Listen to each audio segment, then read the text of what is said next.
વડોદરામાં કન્યાકુમારનો કટાક્ષ, ગુજરાતીઓ મોદીને અમિતાભ માને છે। કોંગ્રેસના સયાજીગંજ બેઠકના ઉમેદવાર અમી રાવત અને રાવપુરા બેઠકના ઉમેદવાર સંજય પટેલના પ્રચાર માટે મોડી સાંજે કોંગ્રેસના નેતા કન્હૈયાકુમાર વડોદરા આવી પહોંચ્યા। કન્હૈયાકુમારે કહ્યું કે જો કોઈ ગૃહમંત્રીએ પોતાના પુત્રને BCCI સેક્રેટરી બનાવવાનો અધિકાર છે તો ગરીબ લોકોને પણ પોતાના બાળકોના ભવિષ્ય વિશે વિચારવાનો અધિકાર છે। જો રોટલીને 5 મિનિટથી તવા પર રાખીએ વધારે તો તે બળી જાય છે, એમ 5 વર્ષ સરકાર પણ બદલાવી જ જોઈએ। ગુજરાતમાં 5 વર્ષના કામ પર નહીં પણ 27 વર્ષ પહેલાં શું થયું હતું તેના મુદ્દે મત માંગવામાં આવી રહ્યા છે। કન્હૈયાકુમારે જણાવ્યું કે મધ્યપ્રદેશમાં કોંગ્રેસની સરકાર બની પણ ટકી ન શકી કારણ કે મોટાભાગના સુટકેસ લઈને આવી જાય છે। જો તમે સરકારનું પરિવર્તન કરવા માંગો છો તો એ કોંગ્રેસ જ કરી શકે છે। ભાજપ પરિવર્તનના નામે મુખ્યમંત્રી બદલી રહી છે। જો ગુજરાત સરકારે વિકાસ કર્યો છે તો આસામના મુખ્યમંત્રીને બોલાવી પ્રચાર કરાવવાની જરૂર કેમ પડી?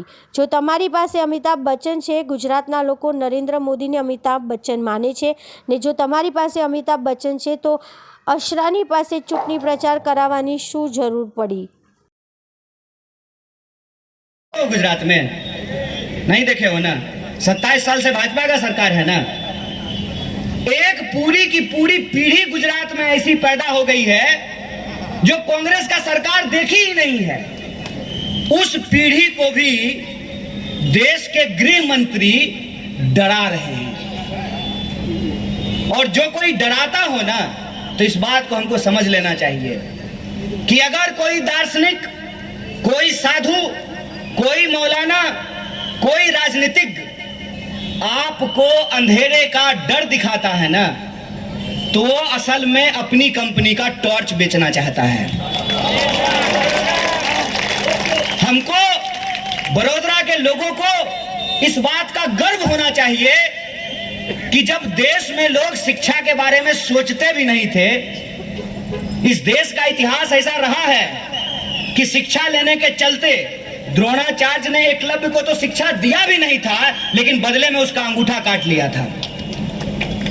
शिक्षा का महत्व जो राज्य समझता हो तो शिक्षा इंसान को अंधेरे की तरफ नहीं प्रकाश की तरफ ले जाता है, ज्ञान की तरफ ले जाता है। आप सोच करके हमको बताइए, 27 साल से भाजपा की सरकार है और भाजपा उसी मुद्दे पे वोट मांगने के लिए तैयार है। यह प्रश्न आपको सोचना चाहिए ना कि जब आप अपना मोटरसाइकिल लेकर के पेट्रोल पंप पे जाते हैं, 100 रुपए लीटर में आप पेट्रोल खरीदते हैं, 10 रुपये यूनिट में जो है आप बिजली खरीदते हैं। हर चीज शिक्षा से लेकर के, स्वास्थ्य से लेकर के, सड़क से लेकर के, बिजली से लेकर के पानी तक हर चीज को आप खरीदते हैं। नई सड़क बनेगी, सड़क बनने से पहले टोल बूथ लग जाता है। सड़क का काम कंप्लीट होने से पहले टोल का वसूली शुरू हो जाता है। हर चीज के लिए हम सरकार को टैक्स दे रहे हैं। बदले में सरकार हमको क्या दे रही है? बदले में सरकार हमको जुमला दे रही है। जब चुनाव हो रहा है तो चुनाव इस सवाल पे होना चाहिए ना कि जब कोरोना था तो अहमदाबाद के सिविल अस्पताल में लोगों को ऑक्सीजन का सिलेंडर नहीं मिल रहा था। जो चंपारण में जाकर के किसानों की मुक्ति के लिए लड़े थे, मैं उसी बिहार से आता हूं। मैं आपसे ये अपील करने के लिए आया हूं कि आप जो फैसला लेते हैं सिर्फ गुजरात नहीं पूरा देश आपको फॉलो करता है, इस बात को याद रखिएगा। आपने ही एक लोकल आदमी को नेशनल और नेशनल से ग्लोबल बनाया है। आपके ही नाम पर गुजरात मॉडल के नाम पर 300 से ज्यादा सीटों की सरकार दिल्ली में बनी है। तो मैं आपसे यह आग्रह करने के लिए आया हूं कि गुजरात जब सोचता है तो सिर्फ गुजरात ही नहीं पूरे देश में परिवर्तन होता है। आप जब वोट देने के लिए जाइएगा तो आपके कंधे पे ये जिम्मेवारी है कि आपको खुद के बारे में, अपने आने वाली पीढ़ी के बारे में, इस देश के लोकतंत्र के बारे में और जो आपका मुद्दा है, जब इस देश में गृह मंत्री को यह अधिकार है कि उसका ठीकरा जो है वो BCCI का सेक्रेटरी बन सकता है, तो क्या आम लोगों को यह अधिकार नहीं है कि वो अपने रोजी रोटी के सवाल पे विमर्श करें, वो अपने रोजी रोटी के सवाल पे फैसला लें। तो मैं आपसे यह आग्रह करने के लिए आया हूं कि ये चुनाव सिर्फ गुजरात का नहीं, पूरे देश का मुस्तकबिल तय करने वाला है। इस बात को याद रखिएगा।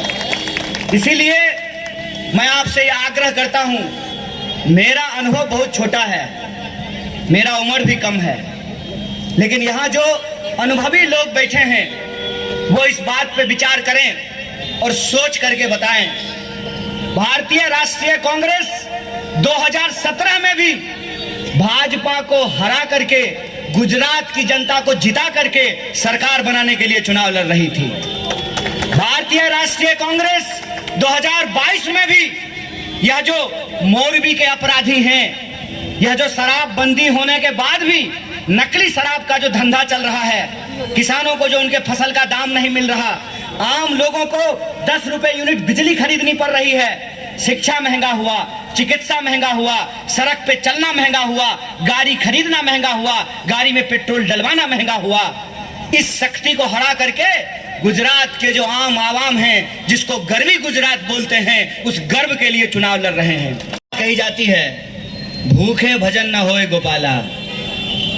पेट का सवाल भी एक जरूरी सवाल होता है।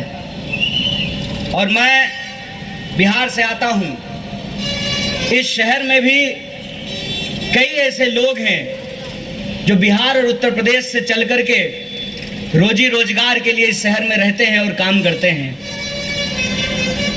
मैं जानता हूं कि लोगों के लिए रोजी रोटी, कपड़ा, मकान का सवाल कितना बड़ा सवाल है। मुझे मालूम है कि बड़ी मुश्किल से माँ बाप अपना पेट काट करके अपने बच्चों को पढ़ाते लिखाते हैं, महंगी शिक्षा खरीदते हैं, जो उनके औकात से बाहर की शिक्षा है उसको अपने खून पसीने की कमाई से खरीदते हैं, अपने बच्चों को पढ़ाते हैं इस उम्मीद में कि बच्चे को एक दिन नौकरी मिलेगी, बच्चा हमारे जीवन का कायाकल्प करेगा।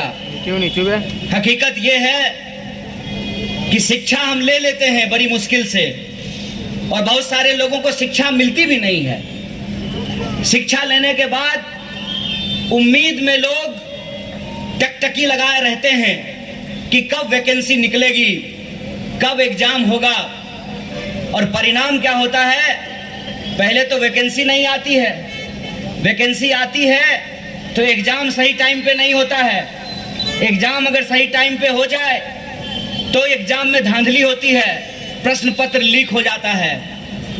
पूरा का पूरा हमारा जीवन रोजी रोटी के गंभीर सवाल से गुजर रहा है। लेकिन आप ये महसूस करेंगे कि आपके जीवन के रोजमर्रे का जो सवाल है उसको राजनीतिक विमर्श से गायब कर दिया गया है, उसको चुनाव से हटा दिया गया है। मैं जब रास्ते से आ रहा था तो मैंने अपने साथी को पूछा कि ये जो पुल है ये कितने साल से बन रहा है? उन्होंने कहा 5 साल से बन रहा है। 5 साल से, 5 साल में वही लोग दोबारा जो 2017 में सरकार बनाए थे वो 2022 में सरकार बनाने के लिए आपसे वोट मांग रहे हैं, लेकिन 5 साल में उनसे पुल नहीं बन पा रहा है। इसको सोचिएगा, इस पे विचार कीजिएगा कि जब चुनाव हो रहा है तो आपके मसले क्या हैं। जब चुनाव हो रहा है तो इस सवाल पे होना चाहिए ना कि घड़ी बनाने वाली कंपनी को पुल बनाने का ठेका क्यों दिया गया है। सवाल इस पे होना चाहिए ना कि क्यों सरकारी स्कूलों को बंद किया जा रहा है। सवाल इस पे होना चाहिए ना कि गुजरात पुलिस में 2 तरह के फोर्स हैं, एक वो जो परमानेंट हैं, एक वो जिनको ठेके पे बहाल किया गया है। डंडा लेकर के ड्यूटी दोनों कर रहे हैं, लेकिन सैलरी दोनों को अलग अलग दिया जा रहा है। सवाल इस पे होना चाहिए ना, यहाँ बुजुर्ग लोग बैठे हुए हैं, कि आपने अपनी पूरी जिंदगी सरकार और समाज की सेवा में लगा दी और आज जब बुढ़ापा है तो आपके पास पेंशन की गारंटी नहीं है। सवाल इस पे होना चाहिए ना कि गुजरात के किसानों को भी उनके फसल का दाम क्यों नहीं मिल रहा है। सवाल इस पे होनी चाहिए ना कि किसान को टमाटर का दाम मिलता है 5 रुपया, और हम टमाटर खरीदते हैं 50 रुपए में। ये जो हमारे बुनियादी सवाल हैं, इसको राजनीति से गायब कर दिया गया है। तो मैं आपको सिर्फ इतना कहने के लिए आया हूं, मैं आपसे आपका वोट मांगने नहीं आया हूं। मैं सिर्फ आपसे ये अपील करने के लिए आया हूं कि आप सरदार वल्लभ भाई पटेल की धरती के महान लोग हैं। आप मोहनदास करमचंद नहीं हैं तो सरकार को आप पलट दीजिए। यही फर्क होता है ना।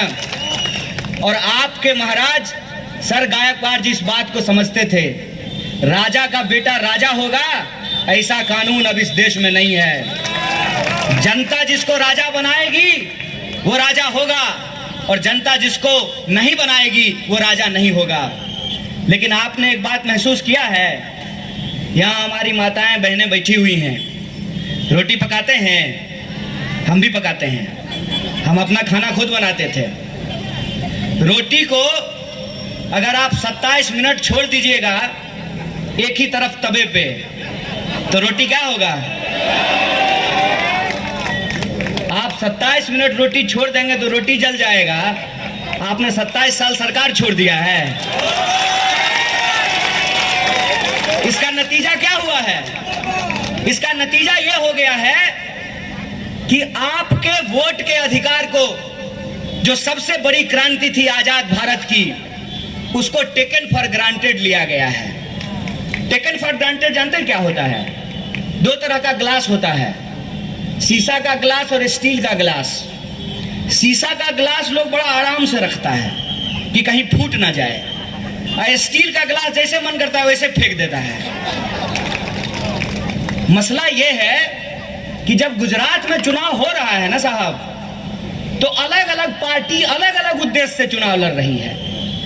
भाजपा चुनाव लड़ रही है अंतर्राष्ट्रीय पार्टी बनने के लिए, क्योंकि प्रधानमंत्री अब लोकल नहीं रहे। प्रधानमंत्री अब लोकल से नेशनल हो गए हैं और नेशनल से इंटरनेशनल हो गए हैं। आप तय कर लीजिए।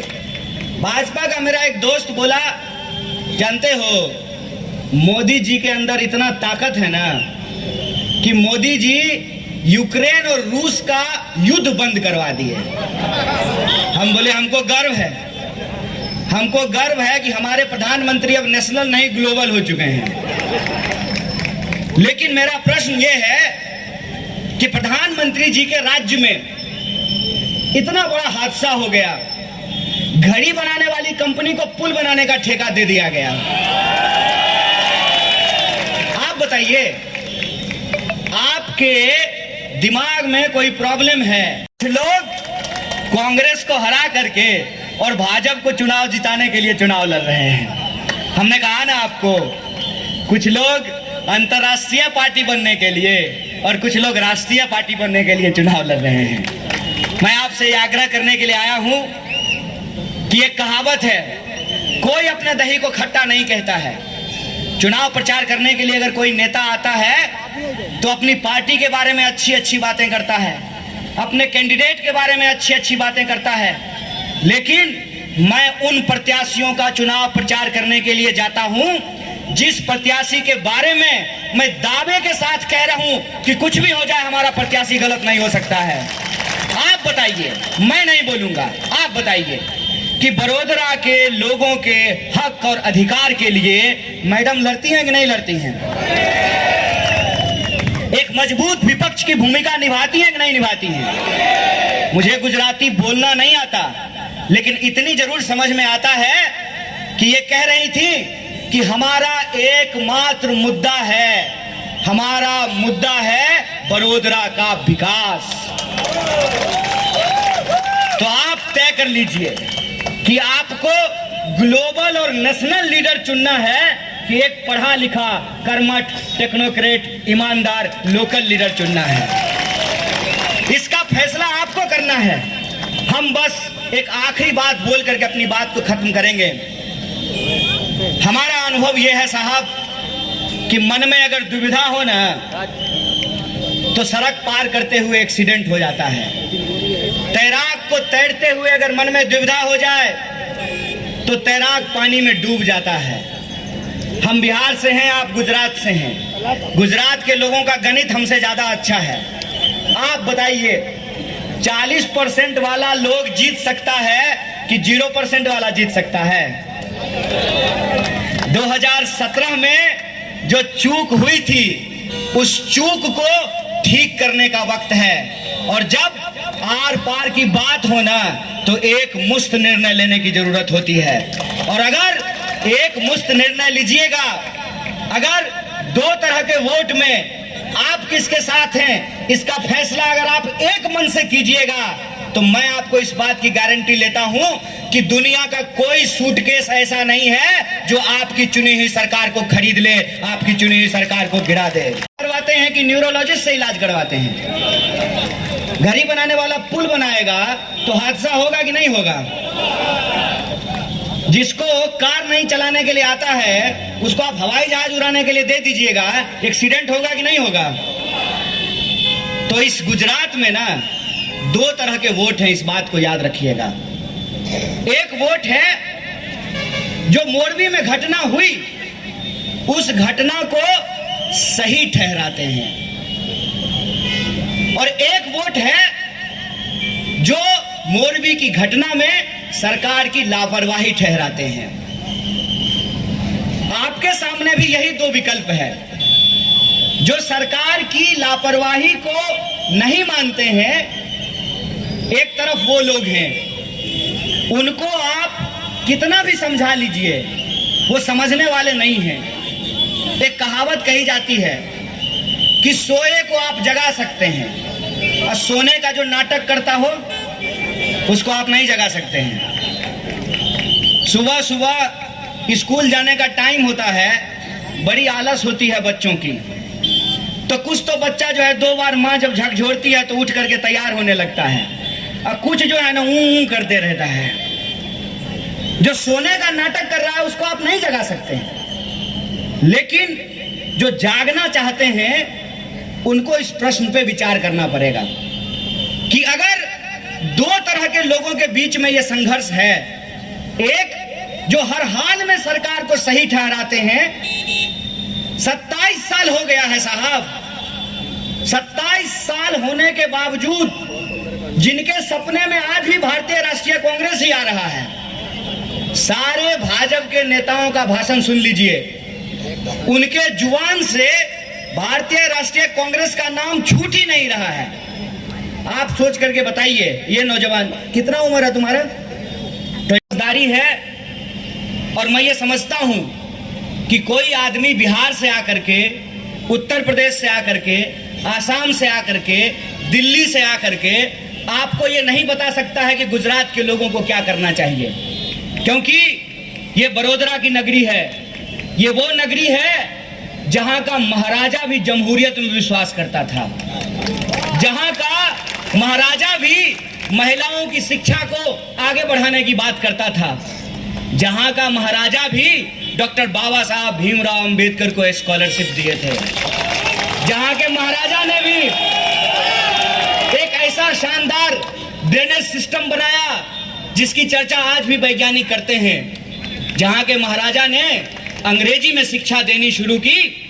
और मुझे गर्व है कि हमारी प्रत्याशी पढ़ी लिखी हैं, टेक्नोक्रेट हैं, अंग्रेजी शिक्षा लेकर के आए हैं और बड़ौदा के लोगों के लिए काम करना चाहती हैं। तो मुझे ये औकात नहीं है, ना मेरी ये हैसियत है कि मैं आपको बताऊं कि आपको क्या करना चाहिए, लेकिन कुछ बातें हैं जो मैं आपसे साझा करना चाहता हूं। दिल का कुछ दर्द है जो मैं आपसे साझा करना चाहता हूं।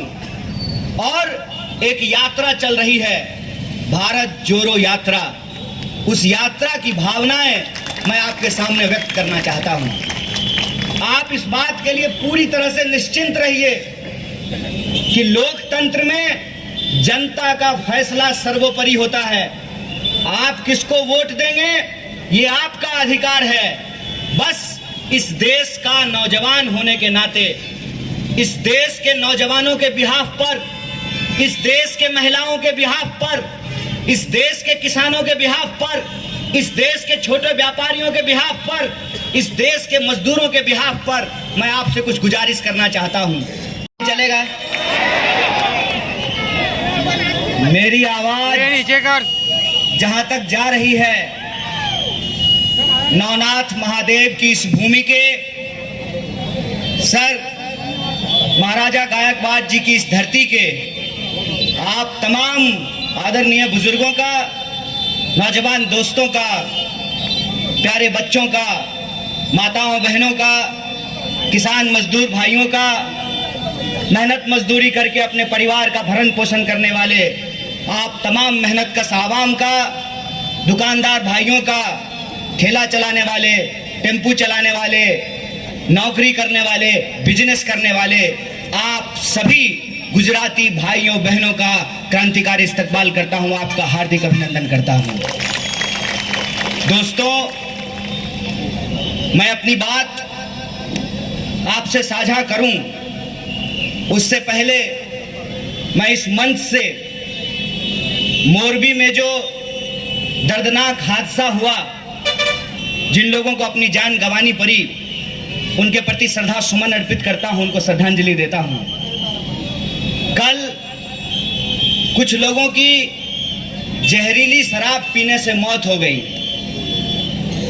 मैं उनके भी परिवार के प्रति संवेदना व्यक्त करता हूं और श्रद्धांजलि देता हूं। दोस्तों, ये एक बहुत बड़ा सवाल है। गुजरात में शराबबंदी है, तो सवाल ये है कि शराब कहां से आ रहा है, इस पर विचार कीजिएगा। लेकिन आप अपने जीवन से जुड़े हुए मसलों पे विचार रखिएगा कि कोई पेड़ लगाता है, पेड़ बड़ा होता है, उसका फल कोई खाता है।